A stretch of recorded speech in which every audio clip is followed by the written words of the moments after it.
বলেন তো। আসসালামু আলাইকুম ওয়া রাহমাতুল্লাহ। আলহামদুলিল্লাহ, মহান আল্লাহ পাক রব্বুল আলামিনের কাছে লাখো কোটি শুকরিয়া জ্ঞাপন করি।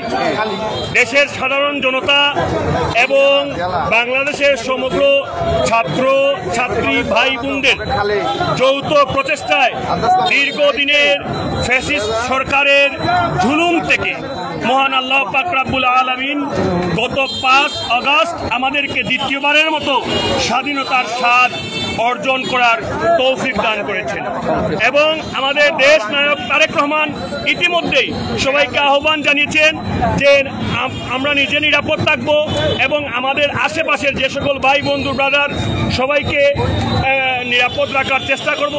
কেউ যাতে নিজস্ব আক্রোশ দ্বারা অন্য ভাইকে আঘাত না করে সেই বিষয়ে আমরা সজাগ থাকবো। এবং ইতিমধ্যেই আপনারা জানেন একটি কুচক্রী মহল বের হয়েছে ফেসবুকের মধ্যে হ্যাশট্যাগ ব্যবহার করে সেই বাংলাদেশ হিন্দু ইউনিটি, এই সকল কুচক্রী মহলদেরকে আমরা জানিয়ে দিতে চাই। আপনারা গতকালকে ফেসবুকে পোস্ট করেছিলেন মৌলভীবাজার শহরের central road M Saifur Rahman রোডে কালী মন্দিরে আগুন লাগিয়ে দেওয়া হয়েছিল। আমি তাৎক্ষণিক মৌলভীবাজারের সাবেক কাউন্সিলর বাবু স্বাগত কিশোর দাস চৌধুরীকে ফোন দিয়ে এই ব্যাপারে নিশ্চিত করি। তিনি বলেছেন এটা ভিত্তিহীন এবং ভুয়া।